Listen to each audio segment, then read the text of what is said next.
बहुत ही लाभदायक वचन है और तीमुथियुस के पत्र में पढ़ते हैं, हर एक पवित्र शास्त्र परमेश्वर के प्रेरणा से द्वारा रचा गया है, इसलिए परमेश्वर के जन के लिए हर एक जीवन के हर पहलू के लिए, हर एक बात के लिए ये लाभदायक और फ़ायदेमंद है करके हम पढ़ते हैं। वचन हमारे लिए बहुत ही लाभदायक है हमारे आत्मिक जीवन के लिए, और साथ ही साथ हम यीशु मसीह के इस वचन को भी याद करते हैं। मनुष्य सिर्फ रोटी से नहीं, लेकिन परमेश्वर के हर एक वचन उसके मुख से निकलता है, हर एक वचन से भी हमें जीवित रहना है। हमारे आत्मिक जीवन के लिए ये वचन बहुत ज़रूरी है। इसलिए वचन कितना महत्वपूर्ण है करके इस पत्री में भी हम कई बार हमने देखा, और इसको आगे भी हम इसके बारे में हम देखेंगे। तो पिछले बार दूसरे अध्याय में से कुछ बातों को हमने देखा कि पौलुस किस प्रकार अपनी सेवकाई को परमेश्वर के साथ जोड़कर बताता है। हमारे जीवन इस संसार में जीवन व्यतीत करते समय हमारे जीवन को परमेश्वर के वचन के साथ तुलना करके देखना है। परमेश्वर का वचन एक सर्च लाइट है जो हमेशा हमारे मनों को, जीवनों को जांचते हैं। इसलिए अगर हम दूसरों के साथ हमारे जीवन को तुलना करके देखेगा तो कई उतर चढ़ाव लोगों के जीवन में है, उसको हम देख सकते हैं, लेकिन हमारा जीवन हमेशा परमेश्वर के वचन के साथ या परमेश्वर के साथ तुलना करना है। और पौलुस कई बातें पिछले बार पहले बताया परमेश्वर हमें हियाव देता है, God gives us boldness for the service and for life. दूसरा है परमेश्वर हमें योग्य ठहराता है, he counted us worthy for the ministry. उसकी अगली बात बताया परमेश्वर हमें हमारे मनों को जांचता है, ही टेस्ट्स आवर हार्ट। और लास्ट में लिखा है परमेश्वर हमारा गवाह है, गॉड इज माय विटनेस। सो इन सारे बातों को पौलुस बताकर उसके बाद अपने जीवन को उनके सन्मुख किस प्रकार एक उदाहरण के रूप में प्रस्तुत किया। He presented his life as an example before them. विश्वासियों के सामने उनके जीवन एक आदर्श के रूप में, एक उदाहरण के रूप में प्रस्तुत किया। उसमें पौलुस के अलग अलग प्रकार के मन को देखा, परमेश्वर को प्रसन्न करने का मन, एक माता का मन, एक प्रेम और त्याग दिखाने वाला मन, परिश्रम और दुख उठाने का मन, एक पवित्र और निर्दोष मन, और एक पिता का मन। ये सब बातें उनको बताया 10 तक 11 आयत तक इसके अंदर पौलुस इस सब बातें बताया। उसके बाद जब 12वें वचन में आते समय ये सब करने का उद्देश्य वहां पर लिखा है। ये सब बातें या परिश्रम, दुख, ये मेहनत, ये सब करने का उद्देश्य वहां पर बताता है। हम तुम्हें उपदेश करते, हर एक को भी उपदेश करते, शांति देते और समझाते थे। इसका उद्देश्य अगले वचन में लिखा है कि तुम्हारा चाल चलन परमेश्वर के योग्य हो।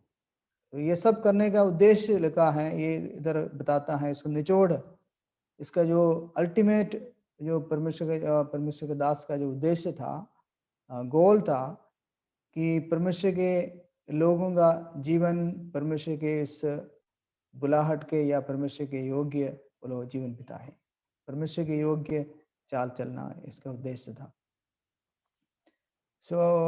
ये परमेश्वर के दास का उद्देश्य था कि विश्वासी लोगों के जीवन परमेश्वर की इच्छा के अनुसार प्रभु के अनुरूप डलने वाला हो उनके जीवन।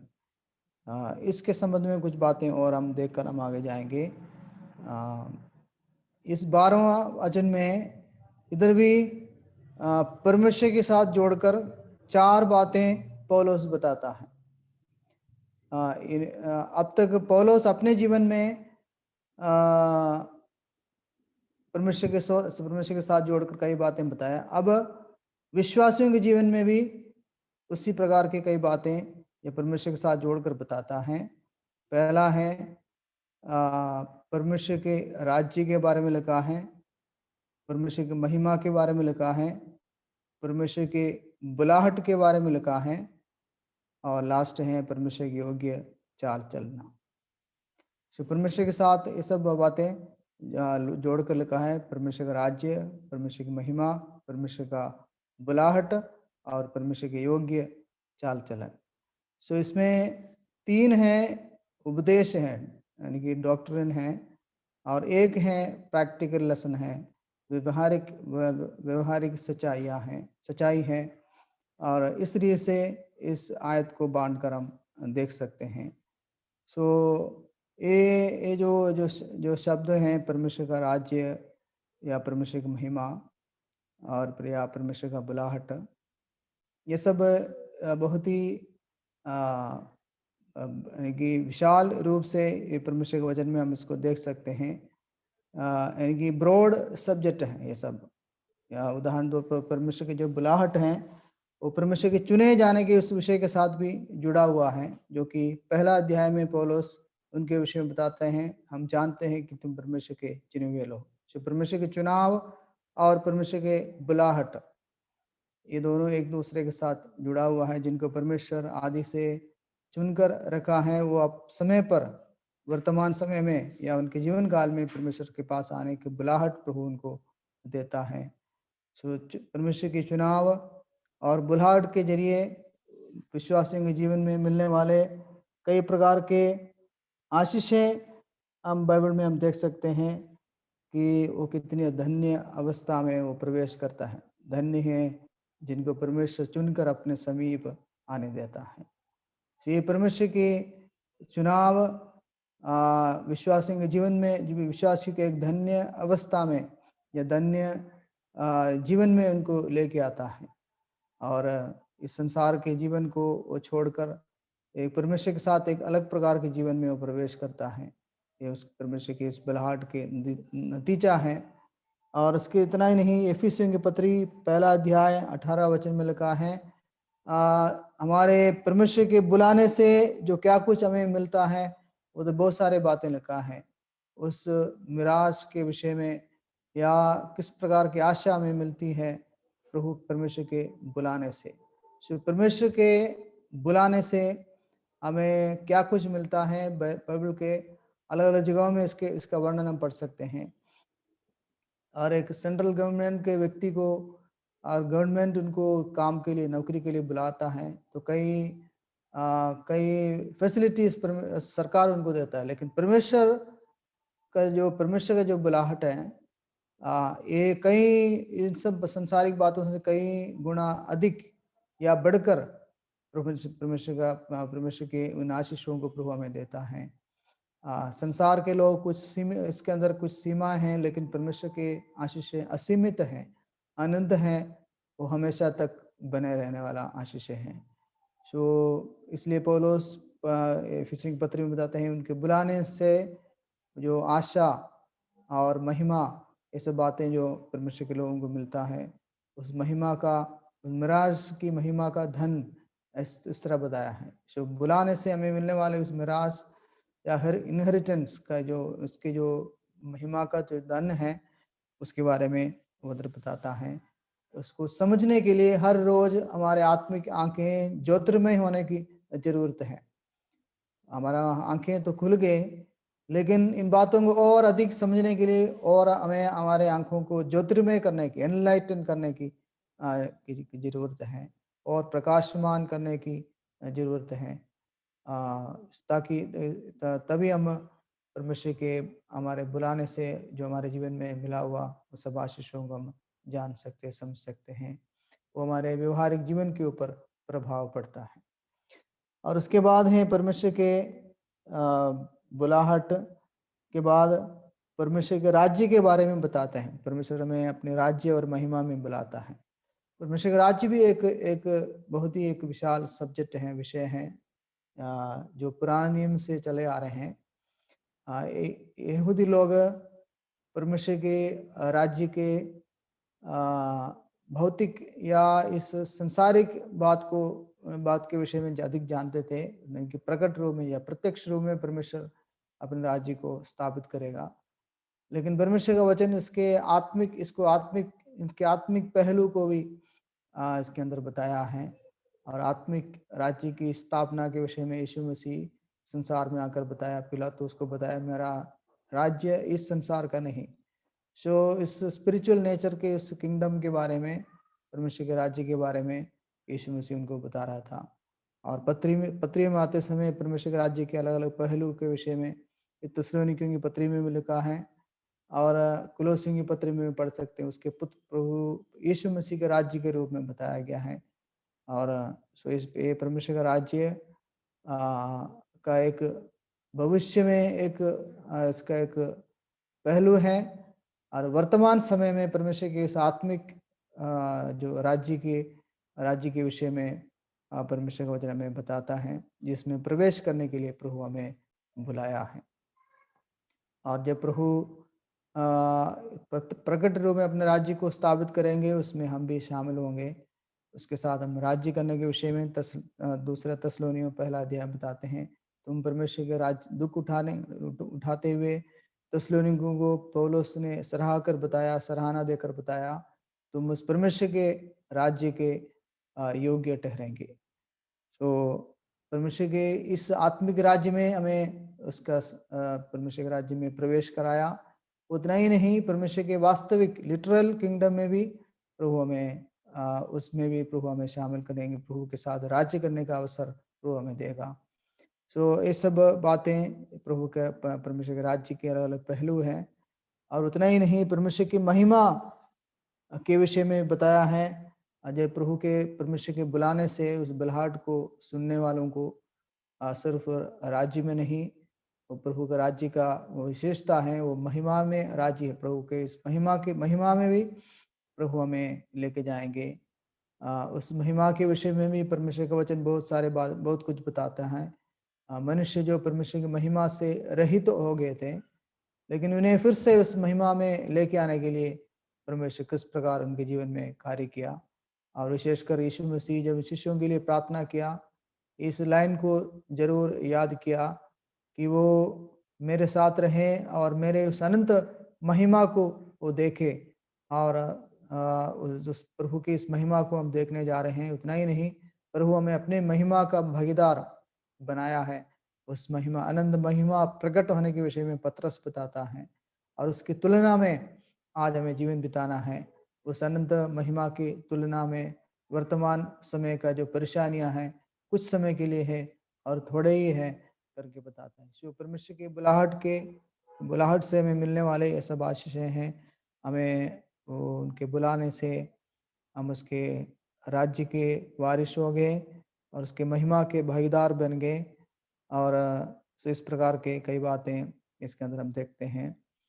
और इसलिए उसके बाद बताता है परमेश्वर के इस बुलाहट के योग्य चाल चलना है। और प्रभु के बुलाहट के बारे में 5 अध्याय में भी पौलुस बताते हैं, जो हमें बुलाने वाला सच्चा है, विश्वास योग्य है। जो भी प्रभु हमें हमारे जीवन में करने के लिए प्रतिज्ञा दी है, वायदा की है, वो सब प्रभु पूरा करेंगे। जो हमें बुलाने वाला प्रभु विश्वास योग्य है। इसलिए उस बुलाहट को स्मरण दिलाकर पौलुस उनको बताता है कि तुम्हारा चाल चलन परमेश्वर के योग्य हो। अब तक पौलुस उनके चाल चलन, सेवा के उद्देश्य, उनके आचरण सब बताने के बाद अब इनको भी एक हिदायत देता है, उनको भी एक आज्ञा देता है, तुम्हारा चाल चलन भी परमेश्वर के उस बुलाहट के योग्य होना चाहिए। जिस प्रकार हमने आपके बीच में जीवन बिता कर दिखाया, उसी प्रकार का जीवन आपका भी होना जरूरी है। सो प्रभु हमें एक ऊंचे बुलाहट के साथ, एक महिमा में बुलाहट के साथ हमें बुलाया है। इसलिए हमारा जीवन उस बुलाहट के अनुसार, परमेश्वर के उस एक्सपेक्टेशन के अनुसार होना है करके पौलुस उनको स्मरण दिलाता है। जब हम 13वां अध्याय में आते समय, वहाँ पर एक विषय चेंज होता है। 13वां वचन में पौलुस की थिस्सलुनीकियों के प्रति चिंता वहाँ पर व्यक्त करता है। ये जो चिंता है तीसरे अध्याय में भी आगे जाता है। तीसरे अध्याय के अंदर भी यही मुख्य विषय है कि किस प्रकार पौलुस उन विश्वासियों की चिंता को लेकर उनको देखने के लिए लालसा करते हैं, देखने के लिए इच्छा रखते हैं, और उनके मन में कौन सी बातें या किस प्रकार के भावनाएं उनके मन में से होकर गुजर रहे हैं, ये सब यहाँ पर वो व्यक्त कर रहे हैं। सो सबसे पहले उनके दुख उठाने के इस पहलू को इस अध्याय में बताता है। वो किस प्रकार मसीह के लिए दुख उठा रहे थे दूसरे कलीसियाओं की तरह, इस विषय को इस भाग में बताता है 13 से लेकर 20 तक। 13वां वचन में भी 3 विषय पौलुस वहाँ पर बताता है। पौलुस उनके लिए क्या करता है और उन्होंने वचन के साथ क्या किया, और परमेश्वर के वचन उनके जीवन में क्या किया, और ये 3 बातें इसके अंदर हैं। और सबसे पहले पौलुस बताता है, इसलिए हम भी परमेश्वर का धन्यवाद निरंतर करते हैं। तो पहले अध्याय में जब उसने पौलुस इस अध्याय को शुरू किया, लगातार प्रार्थना करने के विषय में बताया, लेकिन यहाँ पर पौलुस के एक आत्मिक आदत को वो प्रकट करते हैं। वो ये है कि विश्वासियों के लिए निरंतर धन्यवाद करना एक स्पिरिचुअल हैबिट है। पौलुस के जीवन में हम हर समय देखते हैं, क्योंकि जब भी पौलुस विश्वासियों को अपने मन में याद करते हैं, स्मरण करते हैं, सबसे पहले परमेश्वर उनके जीवन में जो कार्य किया है उस बात को स्मरण करते हैं। जब हम दूसरों के बारे में सोचते हैं या बातें करते हैं या प्रार्थना में याद करते हैं, पता नहीं कौन से पहलू हमारे मन में पहले आता है, लेकिन पौलुस के मन में सबसे पहले विश्वासियों के जीवन में परमेश्वर के कार्य को देख पाते थे। इस करके जब ये प्रार्थना करने के लिए बैठते थे, वो परमेश्वर को धन्यवाद करते हैं पहले। वो उसका एक आत्मिक स्पिरिचुअल हैबिट बन गया था, आत्मिक आदत बन गया था। सो धन्यवाद देना सबसे पहले इसका एक स्पिरिचुअल हैबिट है। इस अध्याय के 2 वचन, 3 वचन और दूसरे अध्याय के 13वां वचन, यानी कि अब जो वचन पढ़ा है, इस सब जगहों में लिखा है। और 3 अध्याय के 9 और दूसरा थिस्सलुनीकियों की पहला का 3 और दूसरा का 13 वचन, सब जगह में ये धन्यवाद शब्द को हम देखते हैं। तो ये पौलुस का एक आदत, स्पिरिचुअल हैबिट। ये आदत अपने आप नहीं आता, ये आदत हमें बनाना पड़ता है, क्योंकि हमें हमारा नेचर है, हमारा स्वभाव है कि विश्वासियों के लिए ज़्यादातर समय प्रार्थना करते हैं। लेकिन पौलुस का आदत था कि विश्वासियों के लिए ज़्यादा परमेश्वर को धन्यवाद करना, क्योंकि उनके अंदर परमेश्वर के कार्य को पहले देखता था। दूसरी बात, उनके अंदर उनके आत्मिक गुणों को वो पहले देखता था। सो इन 2 कारणों की वजह से पौलुस जब भी विश्वासियों को स्मरण करते थे, वो धन्यवाद दे सकता था। दूसरी बात है जो इसके अंदर है, पौलुस बताता है, वो उनको इस धन्यवाद करने का विषय को उसकी एक आत्मिक जिम्मेवारी के रूप में वो समझता था, एक स्पिरिचुअल रिस्पॉन्सिबिलिटी के रूप में वो समझता था। क्योंकि 2 थिस्सलुनीकियों पहला अध्याय 3 वचन में पढ़ते हैं, हमें तुम्हारे लिए परमेश्वर को धन्यवाद करना चाहिए, ऐसे लिखा है, और निरंतर धन्यवाद करना चाहिए करके 2 अध्याय 13 वचन में लिखा है। तो वो एक जिम्मेवारी के रूप में पौलुस समझा कि हमें परमेश्वर के लोगों के लिए परमेश्वर को धन्यवाद करना है, क्योंकि एक व्यक्ति के जीवन को बदलना मनुष्य की वश की बात नहीं। परमेश्वर की महान सामर्थ्य या पुनरुत्थान का जो शक्ति है, सामर्थ्य है, मनुष्य के मन में कार्य करता है, तभी वो मनुष्य बदलता है।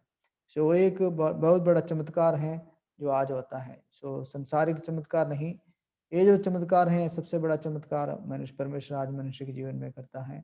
सो इस अद्भुत काम के लिए, इस अद्भुत कार्य के लिए हम जरूर परमेश्वर को धन्यवाद करना है।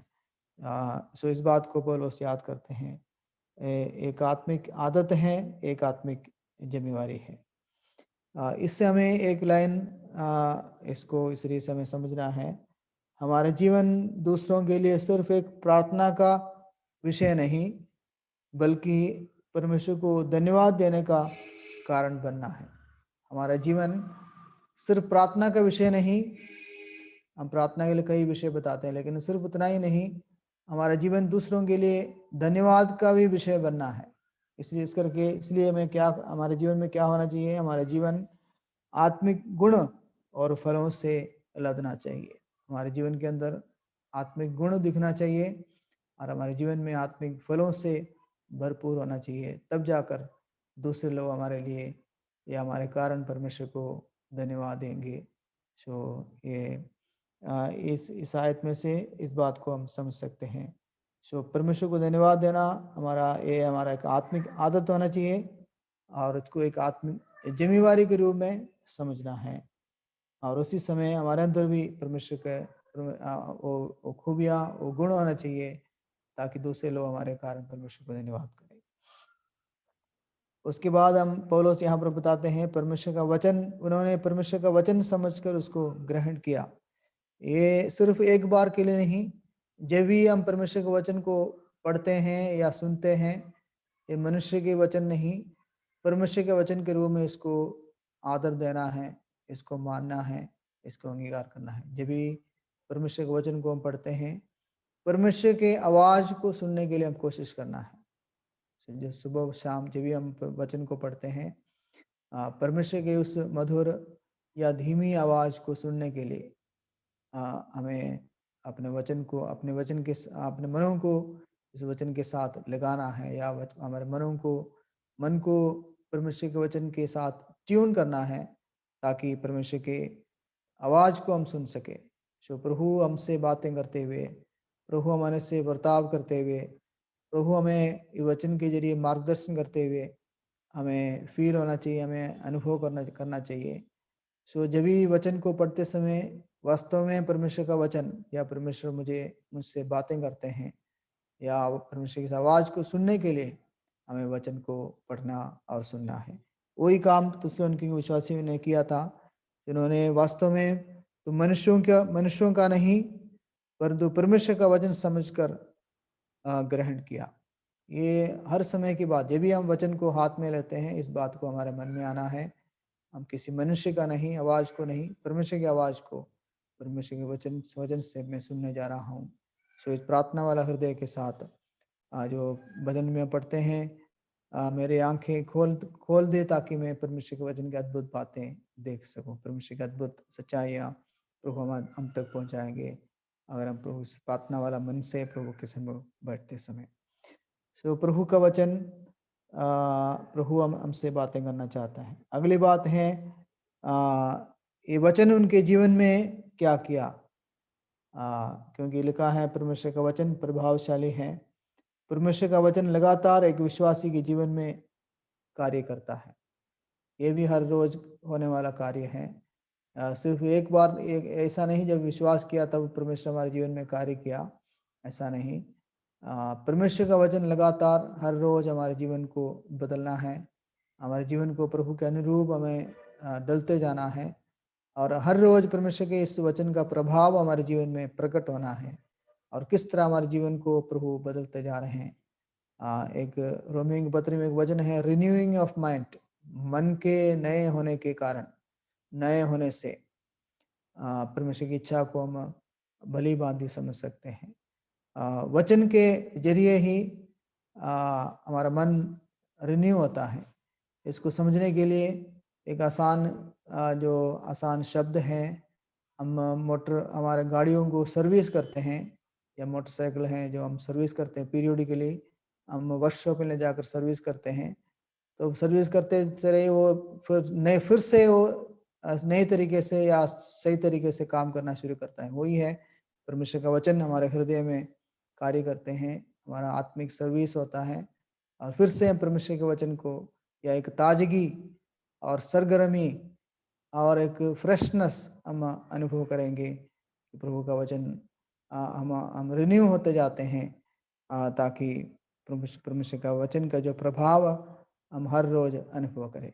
ये पुरानी बातें नहीं, वचन पढ़ते समय पुरानी बातें नहीं, ये प्रभावशाली तरीके से हमारे जीवन में कार्य करना है। इसलिए वचन प्रभावशाली है। सो पौलुस उनके लिए क्या किया और उन्होंने वचन के साथ क्या किया और वचन उनके जीवन में क्या किया, ये 3 बातें इसके अंदर हैं। और उसके बाद आगे पौलुस उनके दुखों के विषय में बताते हैं 14 वचन में। इसलिए कि तुम हे भाइयों परमेश्वर की उन कलीसियाओं की सी चाल चलने लगे जो यहूदिया में प्रभु यीशु मसीह में है। और उनके बारे में लिखा है क्योंकि तुमने भी अपने लोगों से वैसा ही दुख पाया जैसा उन्होंने यहूदियों से पाया था। इस आयत में कुछ बातें हैं। इसको मैं इस तरह डाला है विश्वासियों के पहचान, कि किस प्रकार विश्वासियों को अलग अलग नाम से जाना गया है इस आयत के अंदर। यहाँ पर एक विशेष शब्द है परमेश्वर की कलीसिया, एक महत्वपूर्ण जो शब्द हैं विश्वासियों की पहचान को या विश्वासियों को बताने के लिए इस्तेमाल किया गया वचन है। परमेश्वर की कलीसिया उन दिनों में विश्वासियों को एक ही झुंड के रूप में जाना जाते थे। उस समय अलग अलग डिनोमिनेशंस नहीं थे, लेकिन अलग अलग जगहों के विश्वासियों को इस प्रकार जाने जाते थे। अलग अलग नाम थे लेकिन एक कॉमन नाम है, नेम है परमेश्वर की कलीसिया। जो परमेश्वर के लोग हैं वो उनका पहचान या इस नाम से जाने जाते थे अधिकांश या यानी कि ज़्यादातर समय। और ये एक विशेष बात को बताता है कि विश्वासी लोग परमेश्वर के जो लोग हैं उसमें एक एकता या इसके अंदर कोई अलग जो फीलिंग्स है, डिनोमिनेशन है, सेक्टेरियनिज्म है, वो नहीं है। परमेश्वर के लोग एक साथ हैं, एक झुंड हैं। हम इस बात को हम देखते हैं जब 2000 साल बीत गए तो बहुत सारे ग्रुप्स बन गए, लेकिन हम पहले सदी में और वही बात लास्ट में भी होंगे। जिस प्रकार पहले सदी में एक विश्वास करने वाले झुंड एक साथ रहते थे और ये एक मन होकर इकट्ठे होते थे, वो एकता वाली बात लास्ट में भी हम देख सकते हैं। जो प्रकाशित वाक्य में आते समय वहां पर भी वो अलग अलग यानी कि परमेश्वर के लोगों को एक साथ हम देखते हैं। लास्ट में जब प्रभु अपने लोगों को लेने के लिए आएगा उस समय कलीसिया के अलग अलग ग्रुप्स नहीं होंगे, झुंड नहीं होंगे, एक ही लेबल होगा परमेश्वर के कलीसिया वो उठा लिए जाएंगे।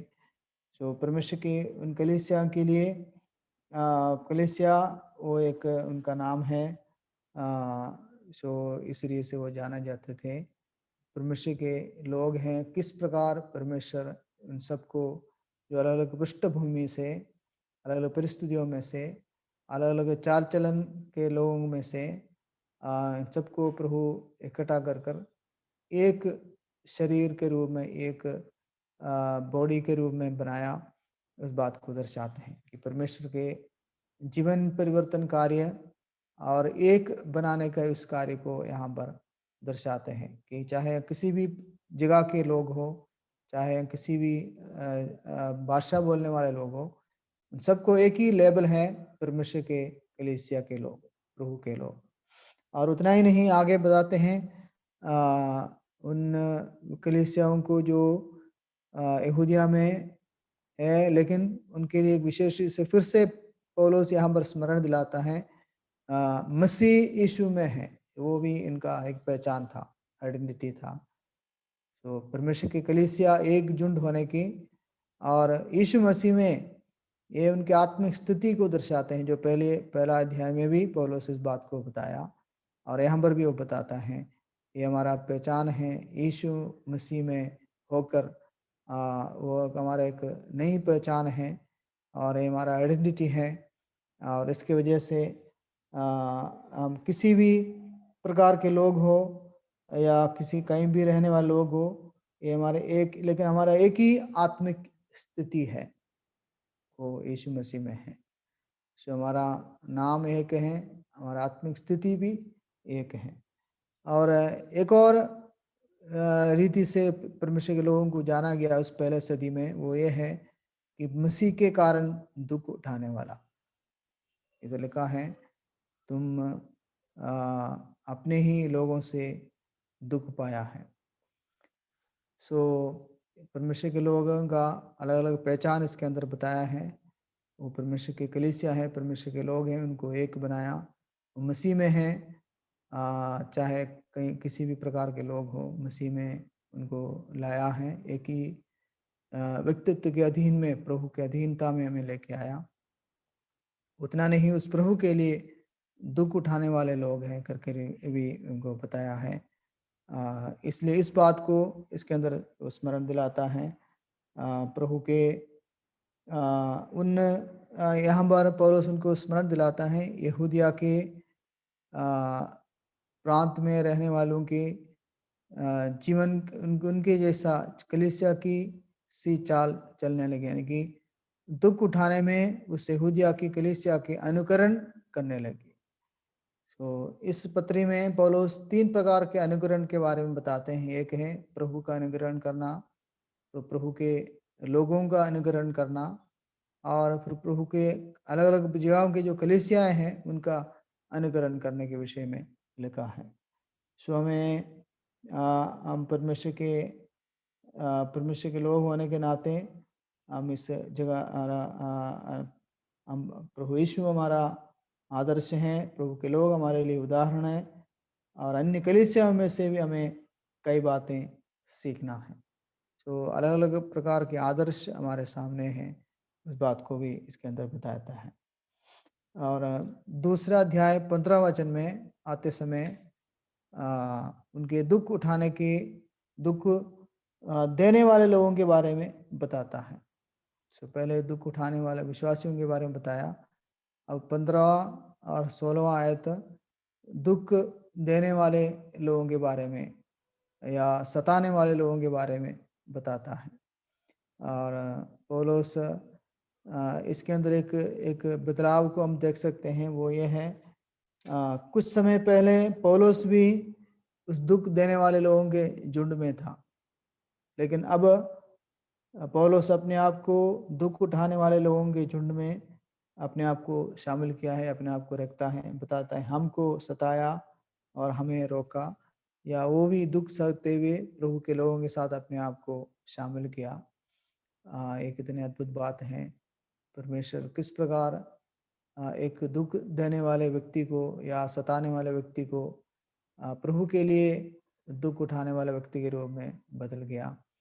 परमेश्वर के लोग परमेश्वर के लोगों के साथ मिलकर दुख उठाने के उस वरदान को वो अपने जीवन में सौभाग्य के रूप में पौलुस इस बात को समझते हैं। प्रभु के लोगों के साथ खड़े होना उनके लिए एक अद्भुत एक सौभाग्य की बात है, इसलिए इसे पौलुस इसके अंदर बताता है। इस दुख उठाने वाले के बारे में 3-4 बातें इसके अंदर ही हम देख सकते हैं, इस पत्री के अंदर देख सकते हैं। उनके अंदर सताने का और विरोध करने का आत्मा कार्य करता है। ये जो दुख देने वाले लोगों के बारे में देखकर हमारे मन के अंदर कई विचार आता है कि लोग किस प्रकार विश्वासियों को सताता है, पीड़ा देता है, उनको प्रोसिक्यूट करता है, लेकिन उनके पीछे कार्य करने वाला उस शक्ति के बारे में हमें सोचना है। वो अपने आप में ये कार्य नहीं करता, उनके अंदर इस विरोध का या सताने का जो आत्मा है, एक अलग सा शक्ति है, वो कार्य करता है, वो शैतान की तरफ से है। और इसके बारे में हम देख सकते हैं कि शैतान किस प्रकार लोगों के जीवन को अपने हाथों में लेकर लोगों के जीवन के जरिए सताव, बाधाएं और परीक्षा या प्रलोभन लोगों के जीवन में लेके आता है करके इस पत्री के अंदर हैं। दूसरे अध्याय दूसरे अध्याय के 18 में और 3 अध्याय के 5वें वचन में अलग अलग जगह के शैतान के अलग अलग प्रकार के कार्यों को हम देख सकते हैं। सो इनके पीछे कार्य करने वाला शक्ति शैतान की तरफ से है, इसलिए ये जो एक संघर्ष है, आत्मिक संघर्ष के रूप में हमें इसको लेना है। और हम अपनी बुद्धि से, शक्ति से इनका सामना नहीं कर सकते हैं। इस संसार के दुख या सताव और परसिक्यूशन के सामने हम अपने शक्ति से, बुद्धि से हम इनका सामना नहीं कर सकते हैं, क्योंकि इसके पीछे जो कार्य करने वाला जो शक्ति है शैतान है। इसलिए एक आत्मिक संघर्ष के लिए हमें तैयार होना है। जो आत्मिक संघर्ष हमें पता है प्रार्थना और वचन के जरिए है, हम इनका सामना कर सकते हैं। इसके जरिए, इसके अलावा इन बातों के इन परिस्थितियों के ऊपर हम जीत नहीं पा सकते हैं या इसको समझ नहीं पाएंगे ये क्यों होता है, कैसा होता है। सो हमें इसके पीछे कार्य करने वाला उस शक्ति या उस सामर्थ्य को और उस व्यक्ति को हमें समझना है, और उनके साथ हमारा आत्मिक संघर्ष है, उस संघर्ष में हमें लगे रहना है। तब जाकर इन सब बातों को हम सामना कर सकते हैं। उसके बाद इस पत्र में पढ़ते हैं, इस अध्याय में पढ़ते हैं, परमेश्वर उनसे प्रसन्न नहीं है। लेकिन हम पौलुस के जीवन को देखा, प्रसन्न नहीं है जो कार्य, क्योंकि वो जो कार्य कर रहे हैं वो परमेश्वर के वचन के खिलाफ है। जब यीशु मसीह पौलुस को पकड़ा और उस समय बताया, तो यीशु मसीह अपने आप को बताया जिसके विरुद्ध में तू कार्य करता है, तो परमेश्वर के लोगों को सताता है, तो उससे परमेश्वर प्रसन्न नहीं है। फिर भी ऐसे लोगों को प्रभु अभी भी बचाना चाहता है। अभी तुरंत इसलिए परमेश्वर रिएक्ट नहीं करता, उनको भी अवसर देता है ताकि वो मन फिरा सके, पौलुस की तरह मन फिरा कर प्रभु के लोगों के साथ शामिल अपने आप को सम्मिलित कर सके, या प्रभु के लोगों के साथ वो भी आ सके। सो परमेश्वर उनसे प्रसन्न नहीं है। इस कारण 2:16 में पढ़ते हैं, उन पर भयानक प्रकोप एक दिन आ पड़ेगा। परमेश्वर का प्रकोप इनके ऊपर आने वाला है, इंतजार कर रहे हैं, सही समय के लिए इंतजार कर रहे हैं। वो अभी उनका समय नहीं आया, इसलिए वो सता रहे हैं या रुकावट डालते हैं, परेशान कर रहे हैं। लेकिन परमेश्वर का प्रकोप अचानक उनके ऊपर आ पड़ेगा। और दूसरा थिस्सलुनीके पत्री में हम पढ़ते हैं उधर जो जाते समय पढ़ते हैं, एक दिन वे परमेश्वर से अलग होकर आनंद विनाश का दंड सहने के लिए चले जाएंगे। परमेश्वर के उस महिमा के कारण प्रभु से अलग होकर, जो परमेश्वर को नहीं मानते हैं, जो सुसमाचार को पर विश्वास नहीं करते हैं, वो परमेश्वर से अलग होकर उस आनंद विनाश में चले जाएंगे करके दूसरे थिस्सलुनीकियों पहला अध्याय 8 और 9 में लिखा है। सो सताने वालों के अंदर एक अलग आत्मा कार्य करता है, शैतान की आत्मा कार्य करता है। उनसे परमेश्वर प्रसन्न नहीं है, उन पर भयानक प्रकोप आ पड़ेगा, और एक दिन वे परमेश्वर से अलग होकर अनंत दंड को सहने के लिए चले जाएंगे। ये विश्वासियों को आश्वासन के लिए लिखा है कि परमेश्वर इनके साथ बर्ताव करेंगे, लेकिन अब दुख उठाने से परमेश्वर के राज्य के हम योग्य बन जाते हैं करके हम इस पत्री में पढ़ते हैं।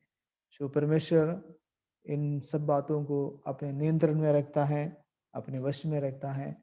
परमेश्वर की अनुमति के बिना कुछ भी संसार में नहीं होगा। परमेश्वर पूरी रीति से परिस्थितियों के ऊपर अपना नियंत्रण और अधिकार रखता है, और उसकी जानकारी के बगैर कुछ भी नहीं होता, क्योंकि परमेश्वर के कार्य को रोकने वाला कोई भी व्यक्ति या शक्ति संसार में नहीं है। और लास्ट में इस 16 वचन के लास्ट में एक बात बताता है कि सदा वो जो सताने वाला सदा अपने पापों का नपुआ बरते रहे। इसमें समझ सकते हैं 16 वचन में, अब उनके पापों का नपुआ नहीं भरा, या पाप अभी भरा नहीं, अभी भी प्रभु उनको अवसर दे रहे हैं। कनानी लोगों के बारे में परमेश्वर अब्राहम को बताता है कि कनानी लोगों को मैं सजा दूंगा उनके पाप के कारण, लेकिन अब्राहम को बताया अभी उनका पाप का नपुआ नहीं भरा, या उनका जो पाप का जो भरपूरी तक नहीं पहुंचा, उसके लिए टाइम लगेगा। 400 साल और उनको समय एक्सटेंड करके दिया, क्योंकि अब्राहम को बताया तुम्हारे लोग मिस्र देश में जाकर 400 साल गुलामी में होंगे, उसके बाद वापस आकर इस कनानियों को सजा देंगे, दंड देंगे। सो 400 साल और परमेश्वर उनको समय दिया। सो परमेश्वर इस बात को देखते हैं, सही समय पर परमेश्वर इस संसार के ऊपर अपना कार्य करेगा। इसलिए इस अगले 5वें अध्याय में आते समय एक प्रभु के दिन के करके एक सब्जेक्ट है। उस समय परमेश्वर संसार के सब परिस्थितियों को अपने हाथों में लेंगे और सब बातों को अपने नियंत्रण में लेकर लेकर परमेश्वर डायरेक्टली इस संसार के कार्यों में शामिल होंगे और परमेश्वर का प्रकोप इस संसार में आएंगे। लेकिन अब मनुष्य परमेश्वर के कानून को, नियमों को, देश के कानूनों को अपने हाथों में लेते हैं। तो अभी मनुष्य का समय है, लेकिन परमेश्वर का दिन आने वाला है। अब मनुष्य अपने मर्जी से, अपनी इच्छा से कार्य करता है। अन्याय, अत्याचार, इस प्रकार के सब बातें आज संसार में हो रहे हैं। लेकिन ऐसा एक दिन आने वाला है, परमेश्वर सब बातों को अपने हाथों में, सब बातों को और सब परिस्थितियों को अपने हाथों में लेकर इस संसार के ऊपर वर्ताव करेंगे। उस प्रभु का दिन आने वाला है। सताव तब तक इनका नपुआ भर जाएंगे, पाप का भरपूरी हो जाएंगे। परमेश्वर अपना प्रकोप इस संसार में डाल देंगे। तो इसके बारे में लिखा है। और इसके बाद हम देखते हैं 17 वचन में आते समय एक और विषय के बारे में बताता है। वो ये है, ये 14 से लेकर 16 आयत तक उनके दुख उठाने के विषय में या सताव सहने के विषय में पौलुस ने बताया। और 17 आयत से लेकर लास्ट तक पौलुस अपने इच्छा को प्रकट करते हैं कि उनको किस प्रकार वो मिलना चाहता था। उनके लालसा के विषय में बताते हैं। पौलुस उनको अपने मन से, दिल से वो किस प्रकार उनको चाहता था और उनको मिलने की इच्छा को जाहिर करते हैं, प्रकट करते हैं। 17 वचन में बताता है, 17 वचन में ये है लिखा है, थोड़ी देर के लिए शरीर से अलग होना और पौलुस की उनको मिलने का तीव्र इच्छा या लालसा को प्रकट करते हैं। थोड़ी देर के लिए शरीर में अलग होना। सो एक विषय पौलुस बताते हैं, भाइयों, अब थोड़ी देर के लिए मन ही नहीं वरन प्रकट रूप में तुमसे अलग हो गए थे। इस संसार में रहते समय इस शारीरिक अलगाव के अलग अलग पहलू हैं। मृत्यु भी इसके एक रास्ता है। शारीरिक अलगाव को हम के रूप में देख सकते हैं। लोग हमारे इस संसार में से चले जाते हैं, वो भी एक अलगाव है। सो अलगाव का दुख संसार में रहते समय है। जीवन के अलग अलग परिस्थितियों के कारण इस प्रकार का अलगाव हमें अनुभव करना पड़ता है। कभी हमें एक दूसरे से अलग होकर दूसरे जगह में जाना पड़ता है। कई बार हमारे प्रियजन हमसे हमेशा के लिए अलग हो, संसार से अलग होकर चले जाते हैं। सो अलग प्रकार के परिस्थिति के कारण इस अलगाव का दुख को हमें अनुभव करना पड़ता है। लेकिन यहाँ पर पौलुस उनके विरोध के कारण उनको वहीं से जल्दी जाना पड़ा। थिस्सलुनीकि शहर से उन विश्वासियों से जल्दी अलग होना पड़ा, क्योंकि वो विश्वासी लोग नए विश्वासी थे, उनको स्थिर नहीं कर सका। सो इसके उस चिंता उस पौलुस के मन में था और इसलिए उनसे जल्दी अलग होना पड़ा। उस बात की चिंता उनके मन में रखते हुए इस बात को लिखा है, थोड़ी देर के लिए। लेकिन इस अलगाव को दूर करने के लिए परमेश्वर के एक प्रावधान यहाँ पर हम देखते हैं। जो परमेश्वर मनुष्य के लिए सब प्रकार की फैसिलिटीज या प्रावधान दिए हैं।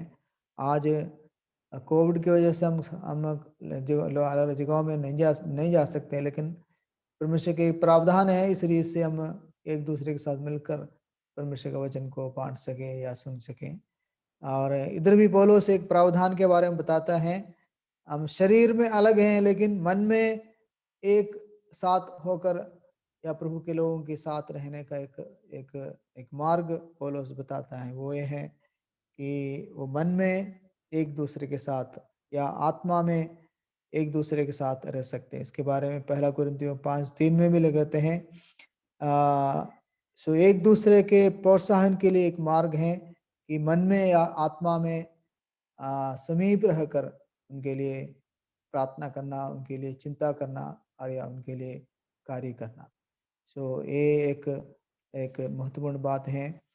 मन में एक दूसरे के समीप रहना या आत्मा में एक दूसरे के समीप रहना, वो भी एक प्रार्थना में जीवन या दूसरों के लिए चिंता करने का एक जीवन, हमारा जो कंसर्न है दूसरों के लिए, उस बात को प्रकट करते हैं।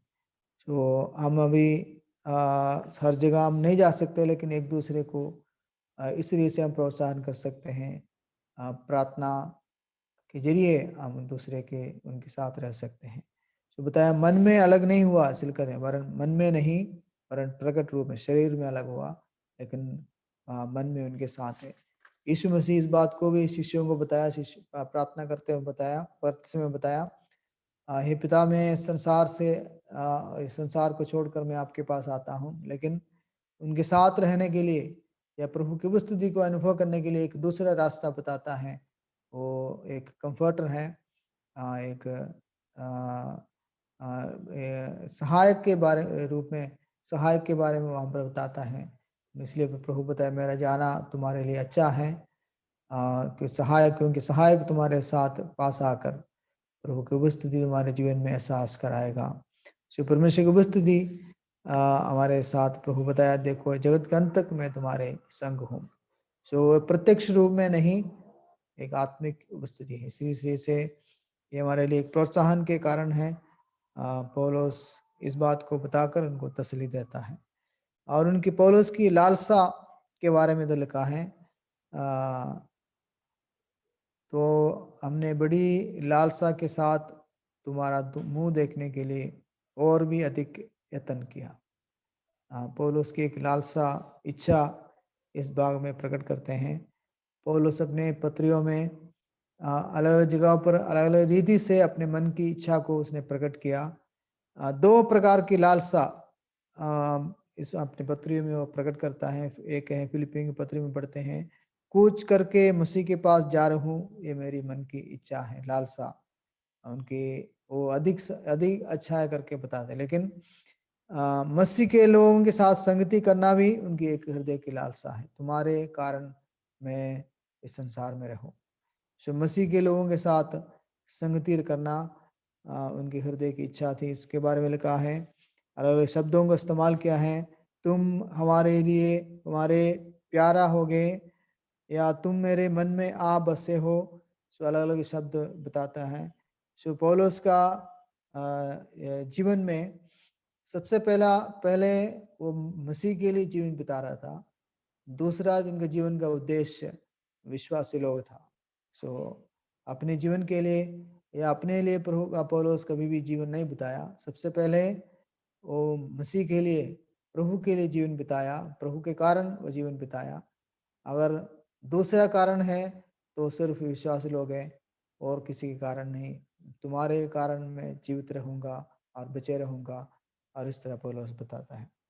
इसलिए पौलुस के इस मनसा को हमारे मन में रखें कि हम जीवित रहें तो प्रभु के लिए, और नहीं तो दूसरा मकसद है विश्वासियों के लिए, हमारे जीवन का इच्छा है। और उसके बाद पौलुस बताता है शैतान के रुकावट के बारे में। 18 वचन में बताता है कि वो जाना चाहा, लेकिन शैतान ने मुझे रोका है। लेकिन इस रुकावट के ऊपर कैसे पौलुस विजय पाया करके तीसरे अध्याय में पौलुस बताता है वो किस प्रकार शैतान के उस बाधा को ओवरकम किया, उस बाधा के ऊपर उसने उस परिस्थिति के ऊपर कैसे उसने विजय पाया करके अगले अध्याय में बताता है। और 19 और 20 में पौलुस की आशा, आनंद और उसकी बड़ाई के कारण बताता है, वो भी विश्वासी लोग हैं। सो प्रभु के आगमन के समय हमारे जीवन की आनंद और खुशी विश्वासी लोग हैं। सो प्रभु पौलुस बताता है कि हमारी आशा या आनंद या बड़ाई का मुकुट क्या है, क्या हमारे प्रभु यीशु मसीह के सम्मुख उसके आने के समय तुम ही ना हो, हमारी बड़ाई और आनंद तुम ही हो। देखो सो पौलुस के जीवन में सिर्फ और उनके जीवन के लिए मसीह लोगों के लिए, वो मसीह लोगों के लिए सब कुछ था। और यहाँ तक प्रभु के आगमन के समय भी विश्वासी लोगों के कारण वो आनंदित होंगे, वो उनके बड़ाई के कारण है करके यहाँ पर बताता है। सो हमारे वो किस प्रकार पौलुस का दिल विश्वासियों के साथ जुड़ा हुआ है। सो सबसे पहले मसीह के साथ है, लेकिन उसके बाद एक दूसरे के साथ उनका जो रिश्ता है, संबंध है, उसके बारे में वो जोर देकर बताता है कि हमारे प्रभु के आगमन के समय में भी विश्वासी लोग हमारे आनंद का विषय हैं। और जो भी परिश्रम हमने प्रभु के लोगों के लिए किया है, उन सब बातों का जो फल है प्रभु के आगमन पर हमें मिलेगा। यीशु मसीह के आने के समय इन सब बातों को वहाँ पर प्रभु प्रकट करेंगे। सो उस समय हमें पौलुस की तरह आनंद और आशा और बड़ाई के कारण होने के लिए प्रभु मदद करें। हमारे जीवन का परिश्रम प्रभु के लिए व्यर्थ नहीं है करके एक और बार स्मरण कर इस बात को, इस स्टडी अध्ययन को मैं समाप्त करता हूँ। परमेश्वर के नाम की महिमा हो।